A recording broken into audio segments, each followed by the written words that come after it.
Welcome to the 10K a Day Dentist, the podcast that breaks the speed limit called average. This is a fast lane where dentists go to get there quickly. Now here's your host, the 10K a Day Dentist, Dr. Bill Williams. Yes, welcome to the 10K a Day Dental Podcast. This is Dr. Bill Williams, and I'm glad you're here. As we say, welcome to the 10K way. I'm here and very excited to be with Dr. Kianor Shah. He is from way out in California. We're here in a cloudy, overcast day, and I hear he's in Palm Desert. Is that right? That's correct. Thank you for having me on the show. It's always sunny here. Palm Desert is one of my favorite places I visited long ago, and I still remember how wonderful it was, cloudless. Yes, I think we get about 10 days of rain or something like that around here. So it's a very nice area. It's kind of a golf heaven also for dentists. Yeah, we're blessed to have you on the program. The 10K a Day podcast really celebrates experts in the field of dentistry and other allied health professionals that are of the same mindset, that we're looking for people who are avant-garde in dentistry, people who are looking to be entrepreneurial in spirit and are productive in their lives, and they are grounded and based in a way of thinking that's not common. So, Kianor, I think you fit that bill pretty well. Thank you for that note. And likewise, in our organization, we're promoting peer-to-peer collaboration. We're looking at ways to enable and empower clinicians to prosper better by seeking advice from leaders of industry like yourself. I think peer-to-peer collaboration is a great title for this particular session, and I know it's going to pay off for the listeners. Yes, I think they will receive quite a bit of good information from people that have actually done it, lived through it, seen it, versus people that claim to be experts in various fields. Well, I'd like to introduce you to my audience, and as we go along, I've been in dentistry 45 years, and we've crossed paths really for the first time this year. And you've been in dentistry nearly a decade, and well, maybe almost 2 decades now.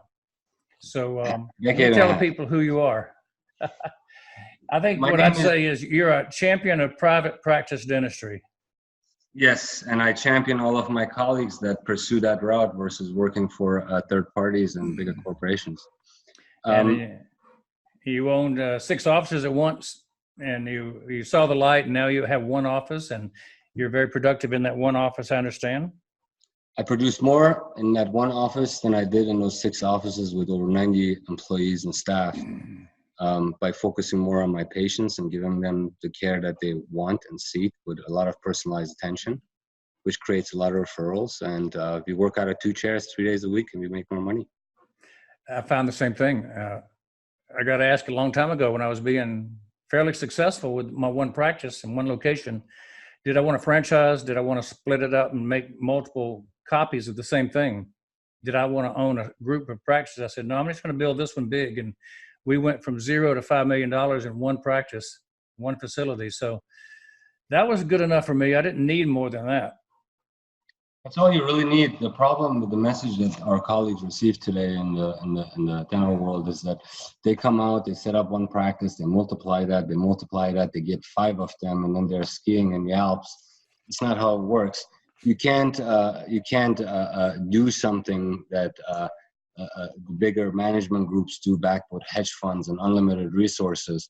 You're making $5 million like yourself. What else do you need? You have all your needs met and then some, and the next generation of your family. Yeah, I think if any dentist can reach a 7-figure income with a single practice, single office, they don't need more. Now, that's just my personal opinion. If you want more than that, it's possible. But what we can do in one office is pretty significant. Yes, and it's creating a lot of problems for our profession, where that patient-doctor relationship that we once learned in dental school is being eroded away as now a marketing function by the competition. So my goal and goal of our enterprises, the global summits that we do and the world's top 100, is to maximize peer collaboration and information exchange so we can empower these younger generation doctors of what is actually achievable. And you're a protege of that, so I have a lot of questions for you today. Yeah, I'll be super glad to answer any questions that come up to you. Your background almost mirrors mine. You came into the business of dentistry a generation after me, but you went through a lot of the MISH program, for instance. I was in the MISH program in 1989. Went through the first AAID Maxi course. Yeah, Carl was quite a guy. Some wonderful times up in Dearborn, Michigan with Carl. Yes, so, for all you guys who don't know, Kianor, he's a doctorate of dental medicine from Southern Illinois University, graduating in 2006. He has an MBA that he's achieved, which is his business acumen multiplier. He's a fellow of the ICOI, the International Academy of Facial Dental Aesthetics. Got mastership diplomat, both of and the ICOI. So he's well trained. He's been doing his craft for 14 years as a dentist. Originally from Iran and lived in Germany, I understand. So he speaks many languages in addition to English, and he wants to share with my audience. He wants to share with them about some of his peer-to-peer experiences putting together top 100 dentists, top 100 doctors around the world. So I'm really glad to have you on, Kianor. This is an honor for us to have such an astute clinician to address us. So tell us a bit about your goals as far as the top 100 dentists, top 100 doctors. So after I had those 6 offices, and the majority of my challenges were not really dentistry. Dentistry was easy. The staff management, the HR, and all those things. And we didn't learn anything in dental school. They put us in one course and said, hey, here you go. But half of the equation is also having a business acumen and being able to relate to all the facets that come with it. So you're doing a series with leaders of the industry, and I'm very honored to actually be speaking with you, with the likes of Dr. Christensen, who can tell our colleagues what is good with continuing education, or Bill Blatchford that can tell us how to handle the insurance issue, and you can help us understand how we can increase productivity. But after dental school, after those 6 offices, my wife and I moved to California, and I started getting into an MBA. And at the same time, I got very interested in what was going on in the financial sector a few years ago. If you recall, what's known as blockchain. And blockchain is sort of creating a system where you cut out all the third parties and you make it a lean system where you don't even need the banks anymore. You can directly cooperate and create things. And then the idea started to flourish. Why, if it works for the financial sector, can it not work for dentistry? Why do we need all these parties when we have Dr. Christensen and Dr. Williams, and Dr. Blatchford, who have done this for 3-4 decades, that can help us, that have dedicated their lives to helping other dentists? So the idea started flourishing from there. I'm looking at the MBA. Once I finished that, I set up one small practice. Like yourself, I never worked for a big company in terms of being hired and all these benefits that often don't materialize. And I can assure you, and I want to get your opinion on this, if you believe that if you work for somebody else, that you have the future, the kind of future that you have without equity. But ultimately, the ideas came about to start peer-to-peer, not only from the financial perspective, but also from supply management, purchasing power, clinical advice. How can we be more productive? What's the correlation between productivity and health in this industry? And start getting all of that information from our colleagues and pass it on to the next generation, so we can maintain autonomy and freedom over our profession. So we don't end up like the optometrist and the pharmacist. So that's my profession's goal. My goal for the next decade or two, to as much as I can. Yeah, there's a group of dentists out there and physicians who want to keep autonomy, and there needs to be a viable private practice mechanism. And so what you're doing is going to be a real feather in the dental cap that may allow people to have private practice for the next, 2 or 3 generations. It's my sincere belief that autonomy equals equity equals freedom. Yeah, and I believe that. Any other which way you look at it, because what happens chairside with the patient depends on a host of things, from material selection to scheduling to staffing your people. And it all crumbles down to what happens chairside. So if you have a floor supervisor telling you to go in here and do 2 crowns and go in there and do 2 fillings, that's not what we signed up for when we went into dentistry. In 1990, I was at Omar Reed's in Phoenix, Arizona, and he said, I want to put together a group of guys to be a study club. And so he pointed out 8, 9 guys that were friends of his. He said, y'all should form a study club. And we did. We called it the Solstice Research Group. And people that were in that group, Nick Meyer, John Willoughby, Tony Roeder, Steve Cobble, Joe Ellis, Lee Osler, and myself, Tommy Oppenheim. A lot of these people became internationally famous lecturers and clinicians. Many of them became presidents of major organizations in dentistry. And what we were studying was the initial examination of patients and how to do the one-on-one examination, face-to-face, eye-to-eye, knee-to-knee, away from the clinical setting and do the interview. And we were breaking it down, and it became what we call the new patient experience, which I've been teaching for 30 years now. And the new patient experience, getting to the patient before the hygienist gets them and actually understanding what they want, sharing with them who we are, and bonding with the patient. Those are the key elements that created for us the ability to be more successful overall, but to get better treatment plans understood by the patient so they could do a lot more dentistry. So our average patient needs about $17,000 worth of work if we look at every examination we do. So it turns the average patient into a very comprehensive patient when they understand their needs. I agree with you on that. And hygiene can also be very effective in establishing a rapport with the patient before you come in and point out, for example, what the difference between an implant and a bridge is and why an implant is better. And they listen to the hygienist sometimes a lot more than they listen to us. But you know, you're the preeminent authority on helping dentists to increase productivity in their offices. So I want to turn the tables around a little bit. Yeah, anytime. What can I tell you? Kind of understand what gave you all this motivation. You're a best-selling author, 10K a Dentist podcast, 5 million mastermind group. You founded the Solstice Dental Advisors. First of all, what has been your motivation now that you understand what my motivation is? I want to help dentists finish well. You know, I've gotten to the point where I should have finished already, but I'm in love with dentistry, so I'm not quitting yet. I'm still working, and I'll be 70 in a month or so.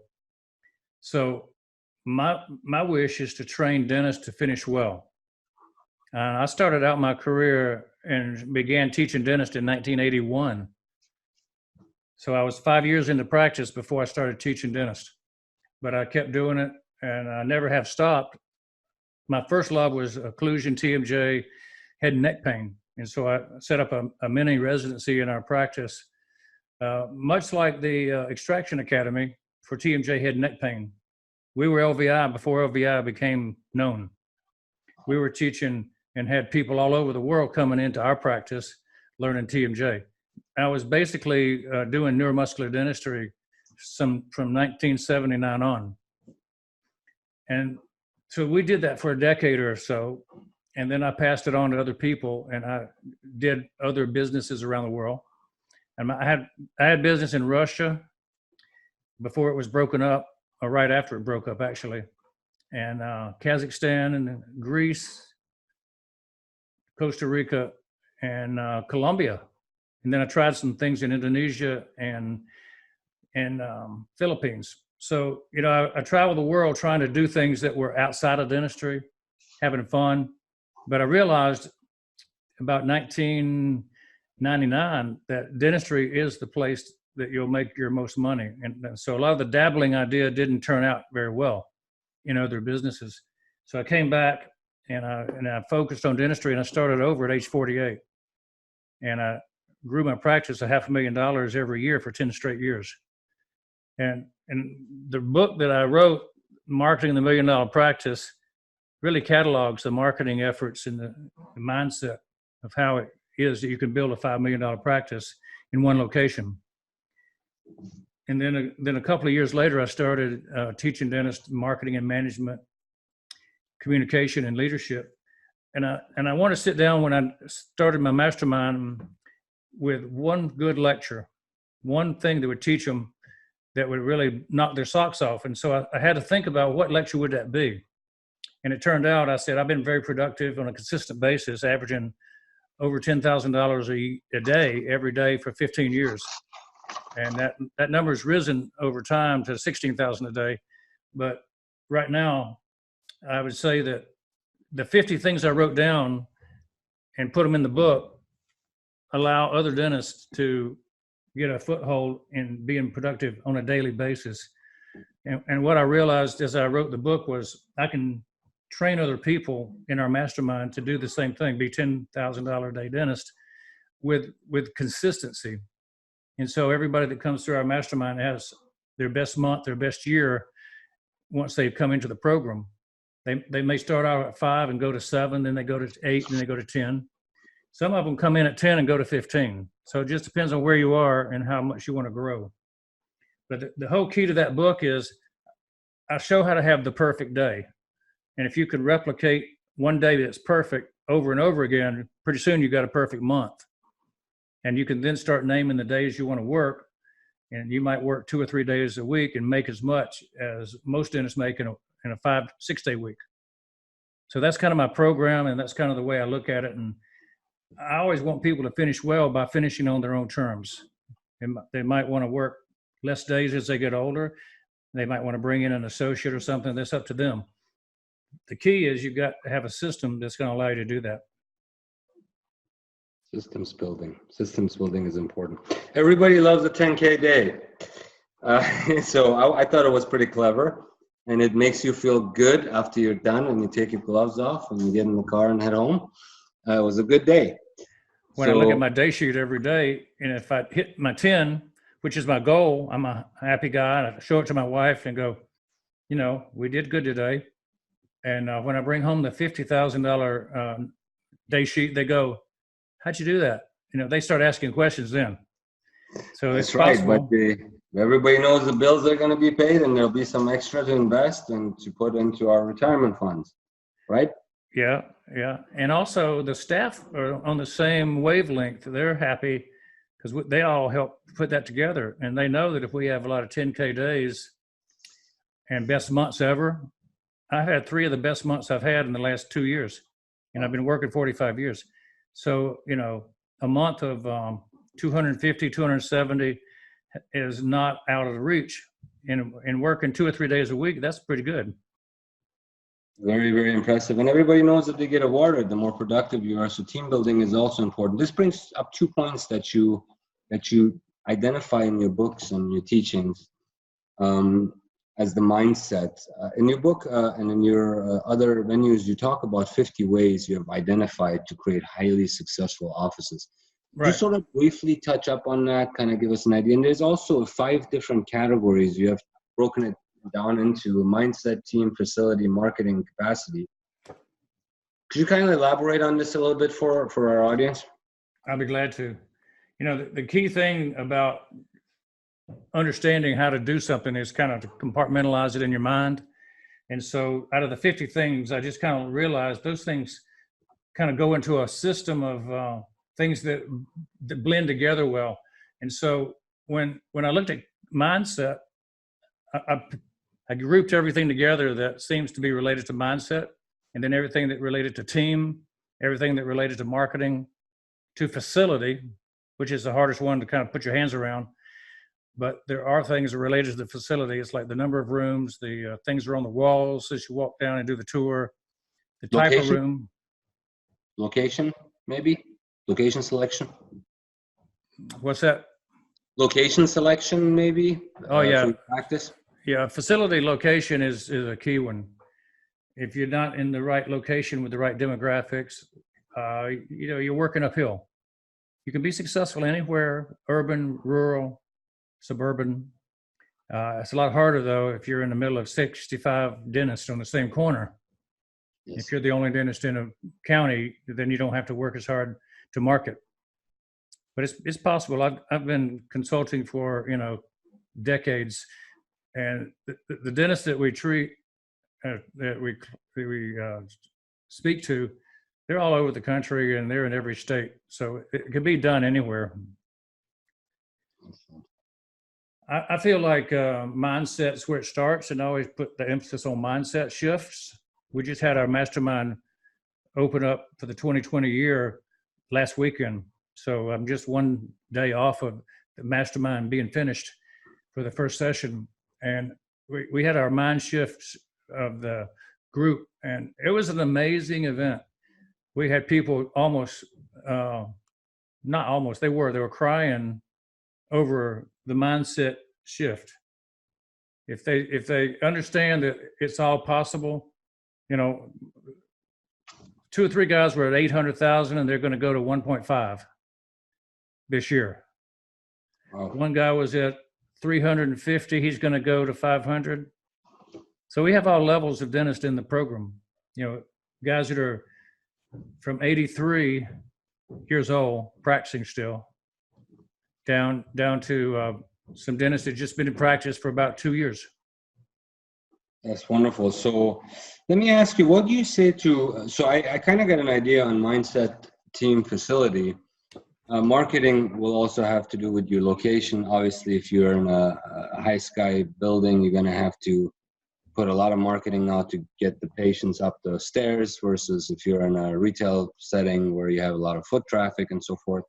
What do you say to a young guy coming out of school with $500,000 of debt that wants to start his or her own life and have their own destiny, but is very afraid to jump into it? I don't know many cases of dentists going bankrupt, to be honest with you. So it's a good industry. It's quite bulletproof for recession. People will take their shirts off if they're in dental pain and give it to you to treat them. So what do you say to these guys that are afraid, that say, oh, my only chance is to go work for a corporation and I end up with no equity. I get paid 30% of the collections and get some small benefits. What do you say to that person, to that professional? If you want your own place, you should go for it and not settle. I think walkabout is one of the most important things you can do to get started in dentistry. You find a community you want to be in, and you meet everybody in the community and become a staple of the community. A lot of the young guys want to live in a fancy part of town, and they want to practice away from their patient base, and they don't want to mix with the people. I think that's a big mistake. I've been very successful by being one of the community and working with the people. So I have this course that I put on called 7 Mountains of Marketing, where you talk about 7 centers of influence. And if you can mingle with the people that are influential in education and government and arts and media, sports, family, religion, if you can mix with those people and become the number one dentist that they think about and refer to in those circles, then you have an instant referral base that doesn't really cost you a lot, but you do have to do the walkabout. That means you have to mix with the people. You have to ask them what they need. How can I serve that mountain? How can I serve the sports industry? And I'll give you an example. I was the team dentist for the Gwinnett Gladiators of the ECHL, the minor leagues of the National Hockey League. I was the team dentist for the high schools. I was team dentist for the Georgia Force and the Arena Football League. And so you get known if you're the team anything. So that's a way to get known. And I had coaches and trainers sending me people that were injured from the football field, the practice field, making the mouth guards for the teams. For arts and entertainment, I had American Idol guy come into my office when he was on tour, because the director of the arena where they were putting on the Idol show, as it came through Atlanta, he knew I was the team dentist for the Gladiators. And so he sent the injured person that lost his front tooth before the program was to go on that night, sent him over to me to put the tooth back in.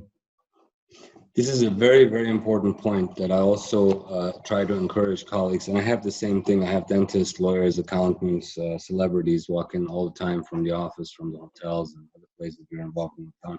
But you're maneuverable, more maneuverable than the competition. We can make decisions to engage in the community a lot faster, that they can go through their channels. That's one advantage that we have, is community service and getting plugged in locally, where we can outcompete everyone, especially like you said, in areas where we're not in the middle of 20 other dentists in a corner of our colleagues. You know, there's a saying, they say dentists are really close friends. We're about 5 miles. And then if they're not within 5 miles of each other, and then that gets a little bit more problematic with the competition. But yes, indeed, community service is one that has worked for me as well as it has for yourself. And also thinking outside of the box.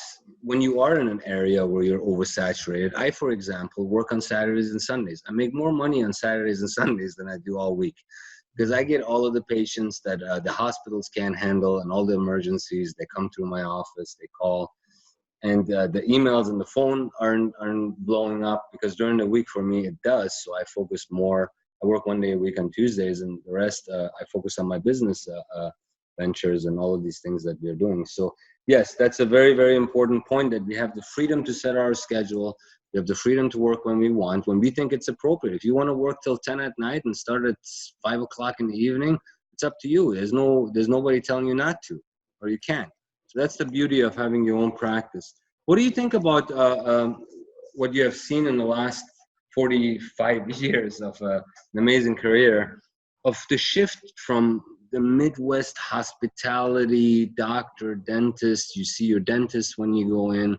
Now you have situations where you don't know what you're getting into when you walk into the door. There could be a different dentist every time there. There are revolving doors for dentists to come and go. What do you think about what's going on in our industry? I think it's dangerous for the profession to have certain types of clinics in operation. You know, there are some that work well and there's some that don't. I think that it takes a dental-led organization to be successful. So as soon as the dentist loses control, then you have a spiraling of issues that just tends to go downward. So I would say that if you have an organization where the dentist leads it, you may be safe. But if you have non-dentists leading a corporation, then there's a lot more potential for patient care to suffer. I absolutely agree with you, 100%. If it's dentist-led, if it's colleague-led, and the dentist has either majority or preferably full ownership of the operation. I believe it's 47 states that prohibit the ownership of a dental office by a non-clinician or non-licensed person. So what they've been doing is they're setting up all of these nice entities in Nevada and Florida and other areas, and under the umbrella of management, they own all the assets and bring in these young doctors to produce more and more, and this is a big danger to our profession. Yeah, you got to be careful. I think the individual treatment comes down to the doctor. You know, the doctor always has the bottom line of the care. So you're not going to have every single large clinic have the same onerous situation. Some will be working well, some won't be working well. It all depends on the organizational setup and the mindset of the individual dentist that delivers the care to the patient. The more control a dentist has, typically the better situation it's going to be. But I'm not under the mistaken belief that every dentist on his own is a high quality producer or a high quality person. I think we have a range of dentists on the spectrum that are very ethical. And I'm sure on the other end, there's people that are just as bad in private practice that don't give good service as any big clinic. So we have to be careful putting our finger on the clinics and say they're the only bad people in town. There's a spectrum all across. I guess if you served on state boards and peer reviews, you understand that.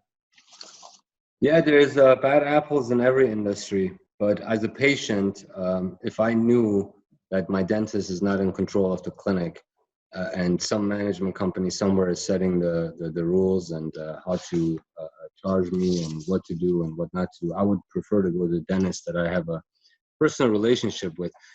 It's a doctor-patient relationship, and it's a very sacred thing. And you'll always have forces trying to interfere with that, and obviously we're not okay with it. Yeah, yeah. Insurance started messing with our doctor-patient relationship severely in the last decade or two. Severe. Oh yeah, and it's firing back on them. You know, this whole scenario with Delta and everything else that you now see.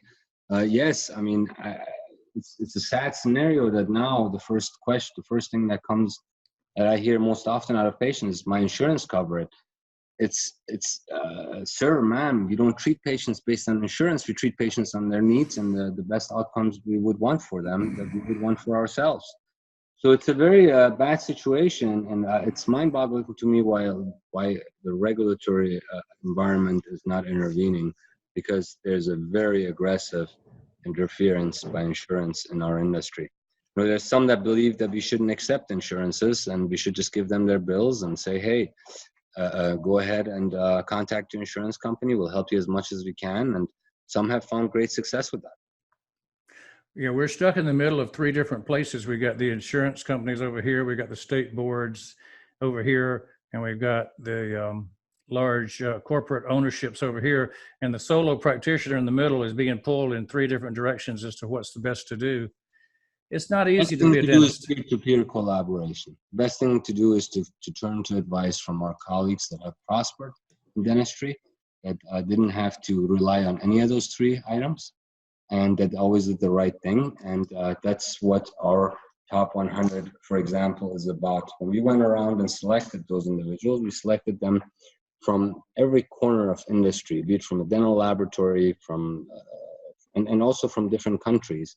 So we can turn to people for advice and collaborate and sort of level the field a little bit, you know? I think that's marvelous. They'll make the fourth quadrant appear of places you can go for help. That's right. That's right. So how often do you hold your courses? I'm very interested in recommending also the $5 million mastermind group. I believe you do that out of your own practice or home or something of that scenario. Is that correct? Yeah, I train dentists in groups of 8. So we'll have one group of mastermind that meets 3 times a year for 2 days each, and we'll go 100 days apart.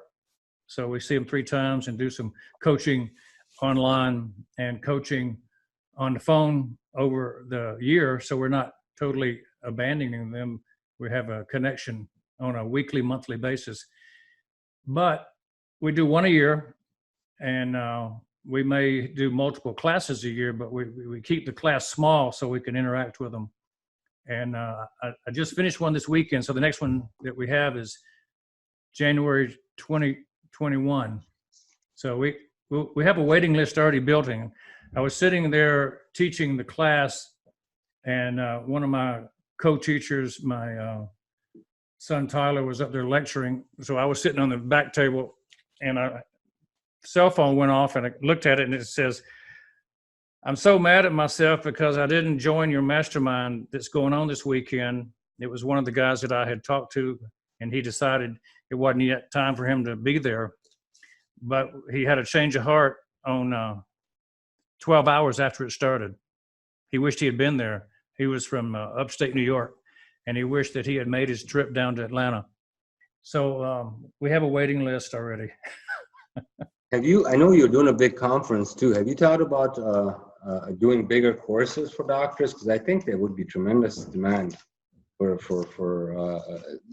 we still by far outnumber any of our other competition. If a fraction of us came together, it would be a no-brainer. But you're doing a conference coming up this year, right? I saw multiple. Well, I periodically speak in different locations, and I've been asked to come to Maine to speak to a group of 100, 150. And I've got another invitation to go to San Diego for the same, another conference. So, I mean, I do speak as a conference participant, and I can do 1 and 2 day courses, to hold meetings in different locations should they get arranged. Lovely. I'd be interested in talking to you more about that. So, Doc, so it's all possible. And I wanted to kind of put an example out of what happened to me with the mindset that I originally had and that I have now. Going out, setting up a bunch of offices, having a really bad time while you're doing it with the amount of stress that comes with it, versus focusing on one office, 2 chairs. I can tell you it was $100,000 investment and proper negotiation with the vendors that allowed me extended period of time to make good on certain products and equipment in year 2. And we clocked in 800 some thousand dollars the first year out of 2 chairs. And then the second year, we were well over $1 million. And even if I had a $500,000 student loans at the time, it would still be worth it to take out another $100,000 to start a practice of my own. It's all about negotiation with rent and tenant improvements and starting. You don't need 10 chairs to start. You know this because you grow it every year, $500,000, $500,000. I started with 2 chairs myself and got a $500,000, $1 million, and 2 chairs. So that's the way I started here in Suwanee. There you go. So the big question becomes, why can't our colleagues, the younger colleagues, do it? Are the ones that are out there that are holding no equity? You know what the kicker is here? What they fail to actually reveal in information is that equity is what's worth. In Illinois or in the Midwest, where I was, it was 70% loan to value. In California, it's closer to 100% of loan value. So when you go out and you build a practice, 3-4 years later, you want to pass it on to a younger colleague. Another thing you invested $100,000 into is almost worth $1 million, and you can cash that out very quickly. You can probably sell it for $800,000-$900,000 very quickly. And that's something that we also forget to consider when you work for other people. Yeah, there's no question that building equity is the best way to go. And I found that if you hire associates, you'll double your equity twice as fast because the sales price is always equal to the production, and you can get 3 doctors to produce a lot more than 1 doctor. Right. So, I think most of these brokers are looking at the last 3 years' tax returns. The average amount, my experience with them in the past. That's wonderful. So this is great information, Doctor. I really would like to nominate you next year for the World's Top 100 as U.S. representation. I hope you'll accept it later this year. Now about your humanitarian. So there's a community service. There's what we do for our families. There's what we do for our patients in our practice. But that's just not enough. As dentists, we are pillars of the community. So we do more. It's well known that dentists are innovators. It's well known that dentists have done a lot in human history. We have brilliant minds, the way we are trained and the way we encounter problem solving, starting with the DAT that you studied for and perceptual ability to today where you are with traveling to Kenya and doing mission trips all over the world. A lot of our colleagues that I know that I interact with do these things. Tell me, what gratification do you get out of it? Because money is just not everything. I really did enjoy my 10, 12 trips to Kenya over a decade, to Honduras, and most recently to Vietnam. I find that I thought I was going over to do a service, that I would be giving back because I had the ability that I could do things that they didn't have, and it was going to be a good feeling to give to them. And when I went over and I finished the first weekend, I already knew this was not exactly how it was going to be. I was overwhelmed after the first full week. We sat with the leaders of the village in Kenya around the campfire, and we started telling stories about what it meant to the people for us to come over there. And I got the feeling that they gave me more back than they were given by me. You know, I gave them free dental services and we did all kind of good things, but I think the benefit I got was serving people gave me more internal reward than any external reward that I could have gotten by staying home and working. And so it was a spiritual balance that I achieved, that I was able to understand more of my purpose in life. I was able to understand the gifts that I've been given and how special they are, and how our American dream can be transported to other places, that you're not stuck where you were born. You can always achieve more if you just have somebody that'll lead the way. This is all possible to get to a stage where you can help others. But we can help others also, doctor, in our private practices. I don't think it costs us too much in overhead. One day a month or one day a quarter where we take in the patients that came that didn't have the money, that are suffering or in pain. You know, from what I understand, dental pain can be more severe than giving birth, which I hear that a lot, chairside. Yep. So I do a lot of wisdom teeth and extractions and so forth, and I have for many That's right. years. And they come in with a lot of pain. So how do you think that would affect the private practitioner's office to do community service, to do goodwill, humanitarian work, just not only from the gratification perspective, but also to improve their business and status in the local community? Yeah, well, we became known as the missions dentist in Atlanta. You know, anybody in Atlanta that thinks about a dentist who's going to give back to the community knows about us. Anybody who thinks about going on a mission trip overseas, they think about us. And this is 5 million people that live in our metro area. I'm on the radio and the TV talking about these missions quite often.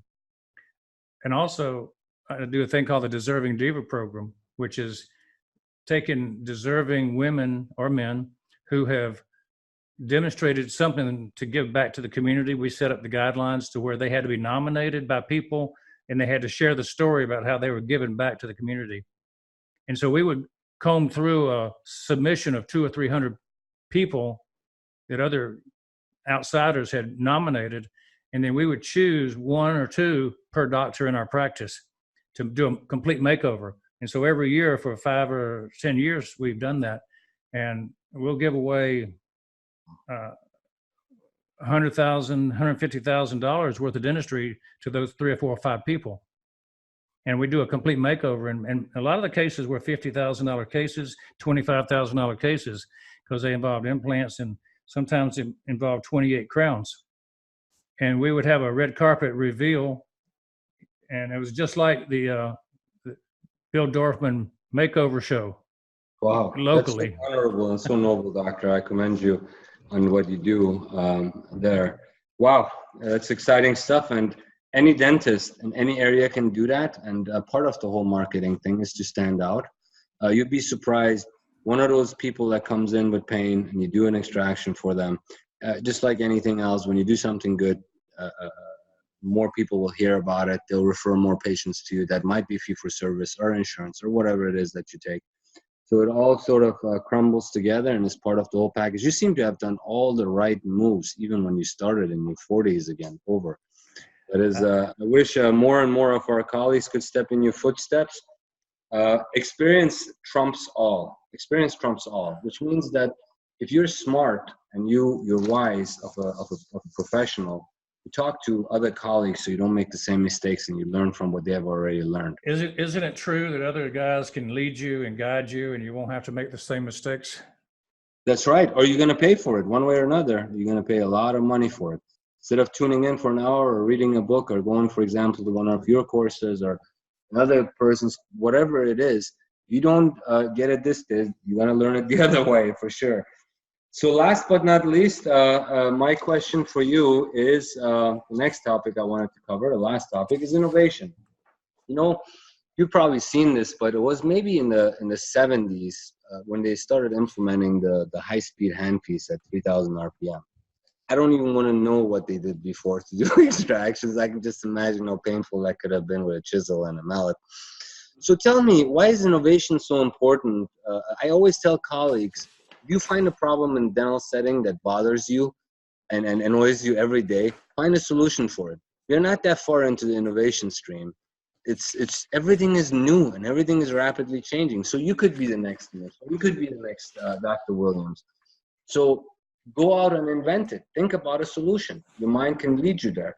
So what do you think about innovation? I understand you're involved in some really advanced cutting edge research with Redox. I'm doing some stuff on stem cells, so I'm interested about hearing about those two topics. Innovation and what you're doing in that space. When I started my practice years ago, I got involved with Kai's technique, and then I got involved with oral systemic connection when it kind of got to be popular in the late 1990s and early 2000s. So I've been following oral systemic, and I was one of the early members of the American Academy of Oral Systemic Health. So I run around with Lee Osler all the time. He's one of the founders of that, and Chris Kammer. And so I got introduced to ASEA Redox, which is the redox signaling molecules from Dr. Osler. And as we studied it together, we realized there's a big benefit to dentists to use this in their practice. And it's a big benefit to me, myself, and my family to use this personally to create the anti-aging effects and the wound healing effects. There's so many benefits to the redox system that every cell in your body is maximized in its ability to epigenetically improve itself, because you're dealing with the level of the DNA being expressed more efficiently when you're adequately supplemented with the redox. For those who don't know, redox signaling molecules are made in your mitochondria every day, every moment. And as you get older, about 1% a year, they decrease. And so in a decade, that's 10%. And when you get as old as 70, you've had a 50 to 60% reduction in how many were made when you were 10 or 20 or 15 years old. And so supplementation does work. And, well, nobody knew you'd even supplement these things until about 10 years ago, when they were finally stabilized by a medical atomic physicist named Gary Samuelson. So Gary, once he figured out how to stabilize these things, brought them to market. And so we've been using those in our practice for over a year. And I've seen tremendous healing, implants and wound healing, gum problems, surgical areas, wisdom teeth extractions, all heal faster, less pain. I've done cases where I took out 7 teeth, put in 4 implants immediately loaded, and the patient had not one aspirin. They had no pain, and they healed immediately. I mean, like, so fast. And I go, this is not normal. Extraordinary. So I started using it more, and I recommend it to my patients as a pre-op liquid to drink, a gel they can rub on their gums or on their skin to heal lesions. Actinic keratosis is I use it on my own skin, and the actinic keratosis go away. Don't have to have them burned off or frozen off by the dermatologist. So it's just a marvelous product. And I've been studying it, and we've run across stem cell doctors who use it in conjunction with their stem cell treatments. And they say that the use of redox makes the stem cells work better.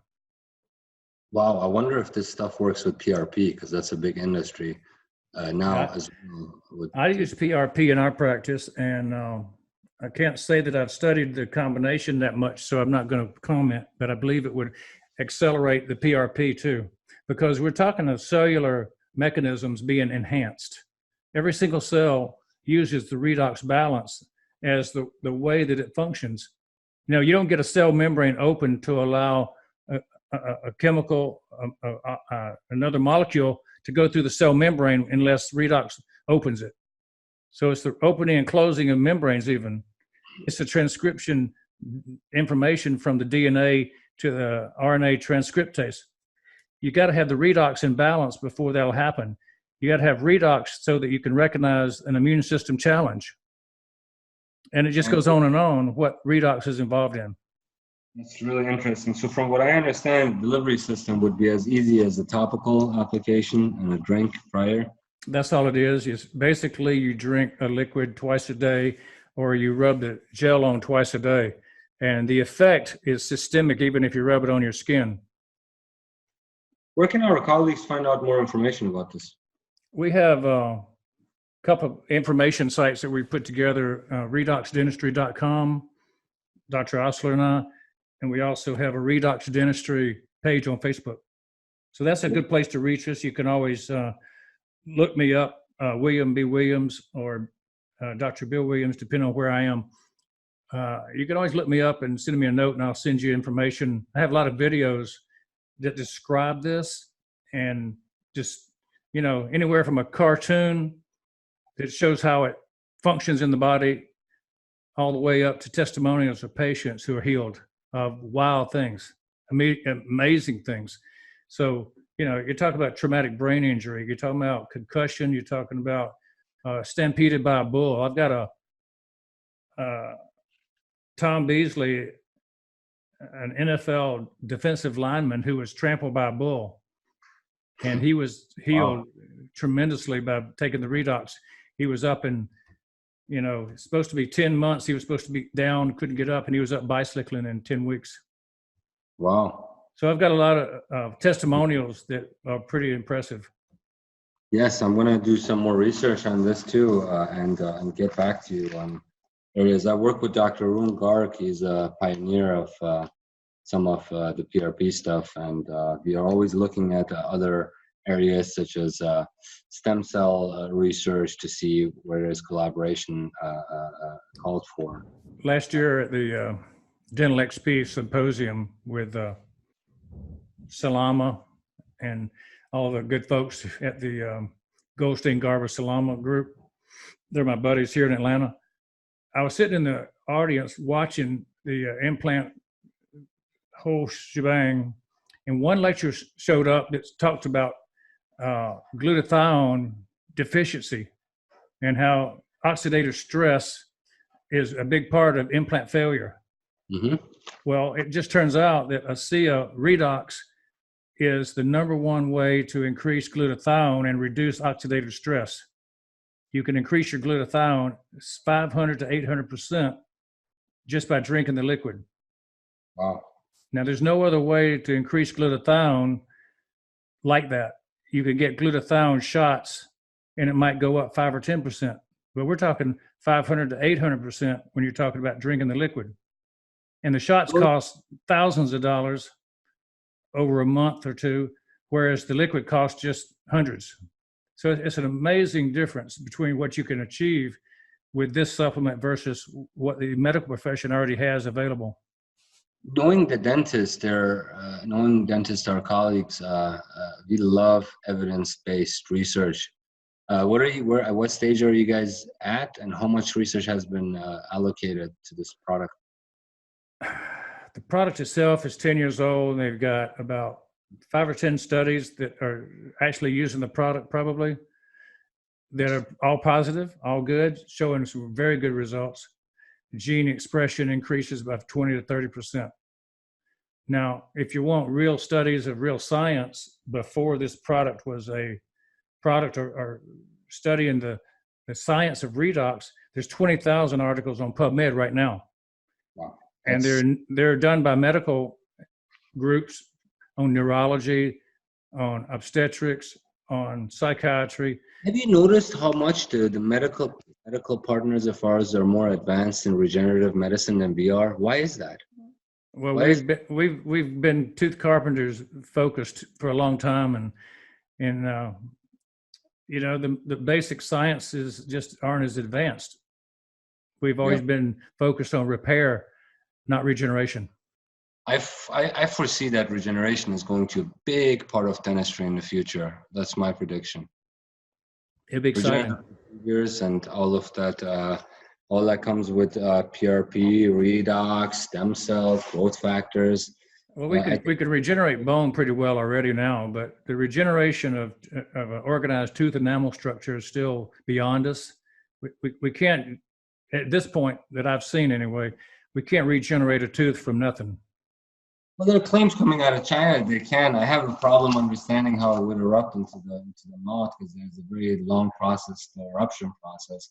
So if you're gonna somehow implement the tooth and it grows into a tooth, how is it gonna be the right tooth and how is it gonna be in the proper alignment? That's why it's difficult. It's like we're not gonna go through a maturation process of 6 years to grow a tooth. Yes, that's an issue. So they're trying some things, but I think we're far away from that. In our generations, we may or may not see the final product. But I think, like you said, we have already mastered bone regeneration and increasing vertical height and horizontal width and all those good things. But yeah, so the bottom message here is that you are in a beautiful profession at the right time in history. All you have to do is take charge, get your feet wet, and take off running, and you'll never look back again. Next thing you know, you're taking trips to Kenya and helping other people all over the world. Find a mentor and follow them. That's the key. Follow a mentor. It's like if you hire a marketing person, they're just a vendor. If you hire a marketing partner, they become your partner. Someone you can turn to like your accountant and your lawyer that you regularly speak with. So partnership is very, very strong, important, and we do have to, as clinicians, turn to experts in the field to advance. Great messages, great information, Dr. Williams, all around. I think we hit about 7 major topics today related to continuing education, practice management, productivity, goodwill efforts, and on it goes. I really thank you for taking this podcast, and I look forward to working with you because I will be learning, and I've taken a lot of notes here myself to follow up on, and I really appreciate it. Good. I'm glad we could serve your audience as you were motivating our audience. So it's a synchronicity that we've got going, peer to peer. It's the way that we can all generate more business and more health and a lot more fun. Lean system, and we understand each other, even though there may be some lame dental jokes once in a while. we all understand each other. I always say dentists are usually like Marines. They can stick together and they listen to each other a lot more. They listen to salespeople. It's a lot of time when the salespeople are at the front desk, I'm hiding in the back, But if you're recommending a product to me, it's a whole different scenario for me. I want to look into and research and understand. Yeah, but this is appreciate your valuable time today. Yeah, this is new science, and this is new territory that nobody in dentistry has ever studied before. How it connects to the biological sciences. So I invite everybody to find out more about the ASEA Redox by contacting me, and I think the future for the next 10 years, I'll be spending more time talking about that than I will practice management. I think it's that big. Yes, and if you could kindly email me all of the links that I will post so our colleagues can go to them and readily find information. I have a few of them down from your practice and your Redox. You send me all of those, I will share that with my entire network over multiple social media platforms. Yeah, absolutely. In the same way, my audience will get all of your contacts for the 100 Doc and the Extraction Academy and all the things you're doing. We will cross promote and cross pollinate so that people know about each other. I appreciate that. Thank you so much for moving our industry forward, Dr. Williams. Take care. See you, Kianor. Yeah. Thanks for listening to the 10K a Day Dentist podcast. If you enjoyed the show today, please subscribe, rate, and recommend on iTunes and your other listening or viewing services. Dr. Williams asks that you like and share the podcast with a friend. And if you want more great information, visit 10kway.com and check out the show notes for more great resources. Thanks again for listening. And don't forget, get your free copy of Dr. Williams' #1 best-selling ebook, The $10,000 a Day Dentist, and other surprise bonuses at 10kway.com.